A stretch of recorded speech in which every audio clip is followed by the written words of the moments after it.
Good morning, students! I am Teacher Jay, and today we will have another lesson for the subject Mathematics. But for now, may I request everyone, palihog manindog alang sa ato ang pag-ampo. You will now take your seats, palihog mang lingkod. Palihog ko o tanaw sa inyuhang likuran o naabay mga sagbot, palihog ko punit o ibutang sa trash can. Okay, dahang salamat! Maayong buntag! Maayong buntag ka natong tanan. Ako si Teacher J o karon atong subject, atong asignatura mao ang Mathematics. So, before we will going to have our topic, let me check your attendance first. Mark, present. Kate, present. Very good! Complete attendance of boys and girls. So let us have the sheesh applause. To the whoop, to the whoop, to the sheesh. Balik. To the whoop, to the whoop, to the sheesh. Okay, very good. O karon ana atay bag-ong topic or leksyon. Unsa gay atong topic paghapon? Ang atong topic paghapon kay mao ang greater than. Karon anaan na usab tay bag-ong leksyon. So before we will going to indulge to our new lesson, I have first here a video to present.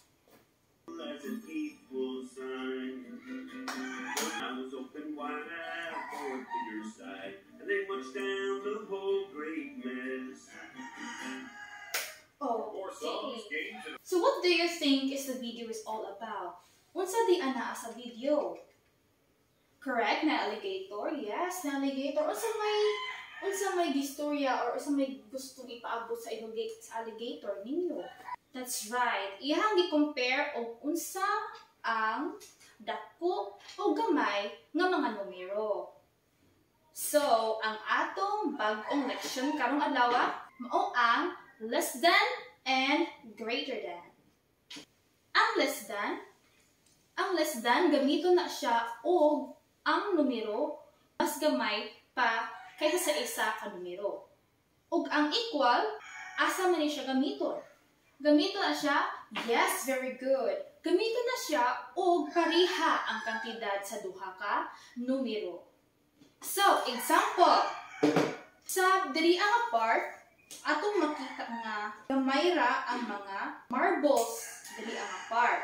Sa pikas nga side ana ay daghan nga marbles. Para ninyo, unsa may angay? Angay nga simbolo nga atong ibutang niini. Mark? Very good. Mao ang less than. Nganong less than man ang atong gigamit? Tungod kay gamay ang pikas nga side, ang first part kaysa sa second part. Mao ang atong simbolo nga gigamit kay less than. Very good. Another one. Sa kani nga side. Para ninyo, unsa may angay nga simbolo nga atong ibutang niini? Atong ipon. Usa, duha, tulo, upat, lima, unom. Diri sa pikas. Usa, duha, tulo, upat, lima, unom. Unsa may atong simbolo nga atong gamiton? Very good, Katie! Ang simbolo nga atong gamiton kay equal sign. Nganong equal sign nga nang atong gigamit? Tungod kay pareho og kantidad ang diri ang side, ang part 1 ug ang part 2. Mao ang atong gigamit nga simbolo kay equal sign. Teacher, unsa di ay ang simbolo sa equal sign ug less than nga sign? Karon ana ako'y duha ka mga litrato. What picture is this? Para ninyo, unsa di ay nga litrato? Unsa nga simbolo ang iyahang ginapakita? Very good, Banyo! So, mao ni ang simbolo sa less than. Less than sign. Ang less than, ato ni gamiton o ang usa ka kantidad kay gamay kaysa sa usa sa kantidad nga gina-compare ang duha. So, ano ko sa isa? Para ninyo, unsa man nga simbolo ang akong ipakita? Very good ako, Banyo! So, ang galing nga simbolo, mao ni siya ang equal sign. Ang sign ato ni siyang gamiton ug ang duha ka kantidad kay pareho. Walay lapas, wala po ni ubos, pero pareho ang duha. Sa usa ka basket ana atay duha ka asa man ni siya? Duha ka pinya. Sa pikas basket, pila man ang anaang mansanas? Tulo. Para ninyo, unsa may atong angay nga ibutang nga simbolo sa timbangan? Less than. Correct, Banyo. Less than tungod kay gamay man ang kantidad sa pinya kaysa sa mansanas. So, atong ibutang diri ang less than sign. Less than sign tungod kay less than sign ang atong gibutang kay gamay man ang kantidad sa pinya kaysa sa apple. Sunod, another one. Another example. Kitahay. Sa pikas nga basket ana ako'y tulo ka mangga. 1, 2, 3. Ako'y tulo ka mangga diri sa pikas nga basket. Sa pikas nga basket na pod ana ako ko'y tulo ka mushroom. Para ninyo, sa may angay nga simbolo nga ato ibutang? Correct ka, Banyo! Sus, grabe ka, maayos ni si Banyo kaayo. Sige na siya tubang, ako tagaan siya og she's applause. Sige, 1, 2, 3, go to the whoop, to the whoop. Sheesh! Very good, Banyo! So, ang sakto nga tubag o ang equal sign. Equal sign ang ibutang sa timbangan tungod kay pareho ang kantidad sa mangga o mushroom. Maong atong gibutang sa timbangan kay equal sign. Very, very good. So, murag hibalo naman kita sa ato ang less than o equal to nga leksyon, no? Especially kay ni Banyo, kay how nyo kayo siya.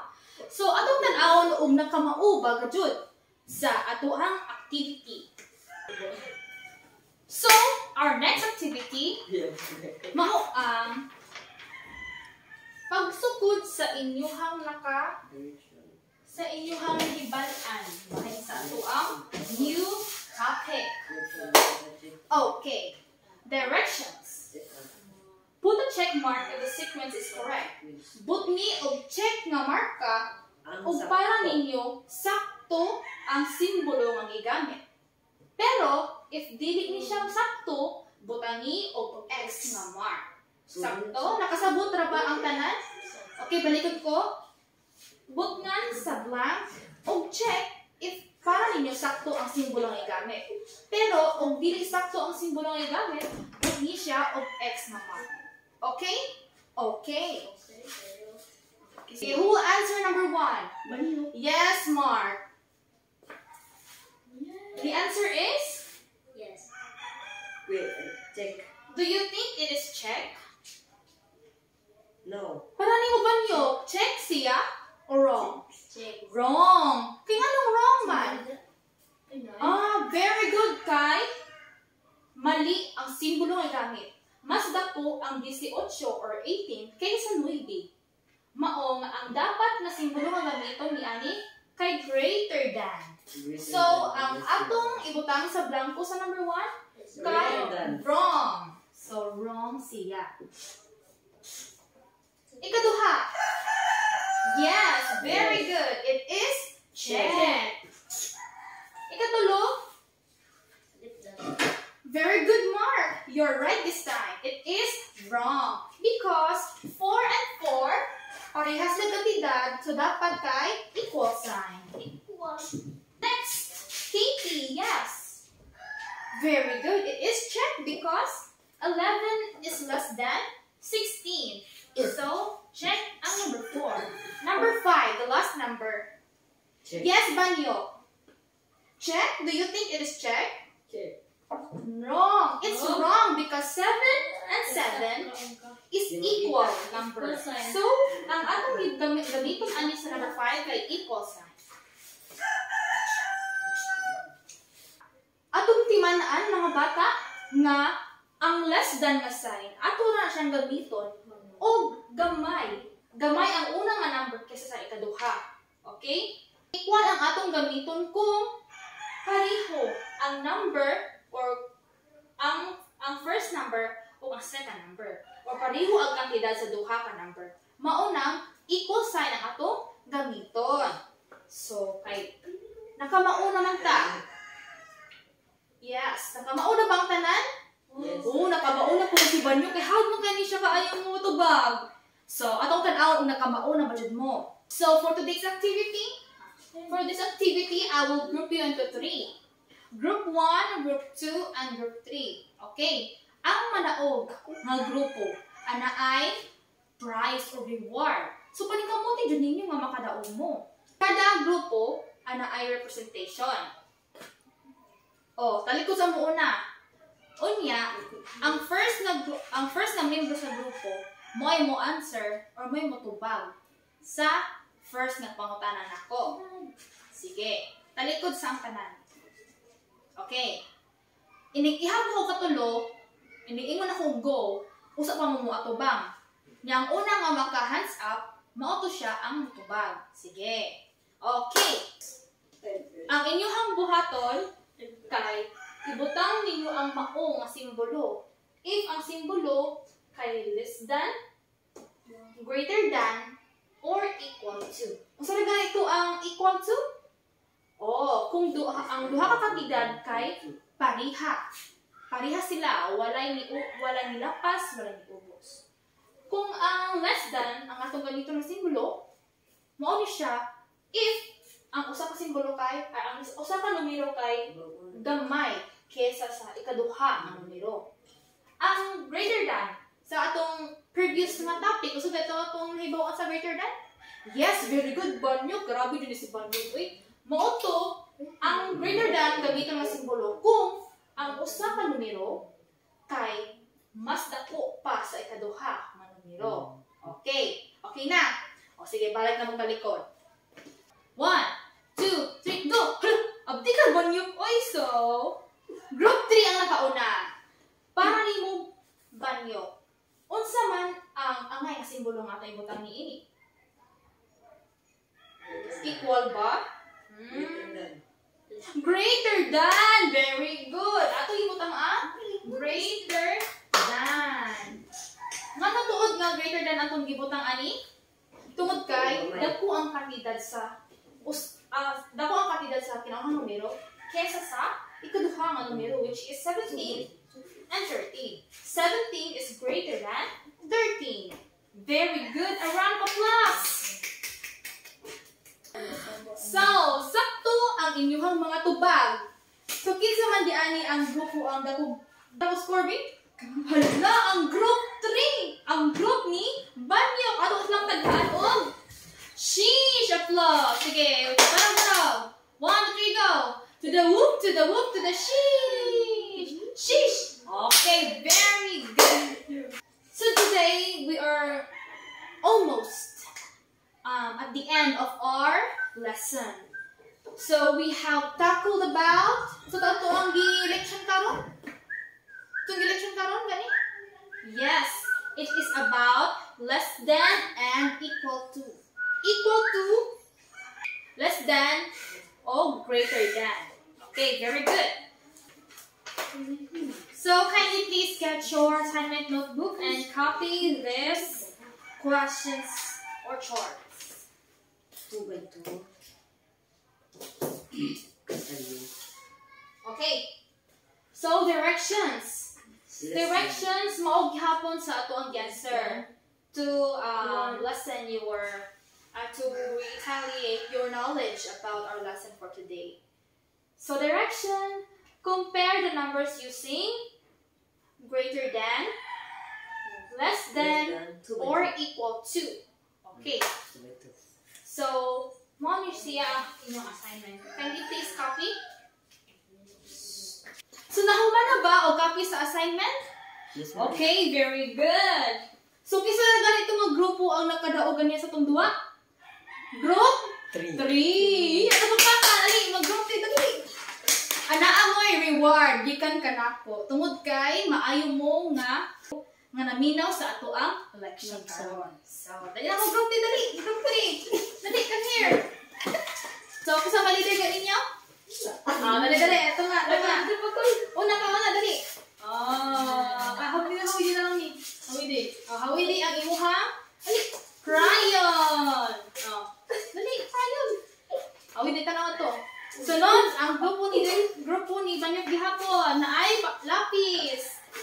Sunod kay lapis na po. Sige. Atos lang tagaan og sheesh applause. Kaya ba mo? Katong to the whoop, to the whoop, to the sheesh. Oh, sige. 1, 2, 3, go. To the whoop, to the whoop, to the sheesh. Oh, very good. Salamat. Salamat sa grupo ni Banyo. So now we are at the end of our lesson. So, unsa ba ito atong lesson? Less than. Mo niya, less than, no? Less than, greater than, and equal to. So today, since we are done naman, please rise. Palayo ko manindog para sa ato ang pag-ampo. Lead a prayer, Banyo. Since ikaw man ang star of the day, ikaw ang excellent student for the day. Okay, once again, thank you so much. I hope you have enjoyed our lesson for today. Goodbye, class. Goodbye, Teacher Jade. Thank you. Lucky.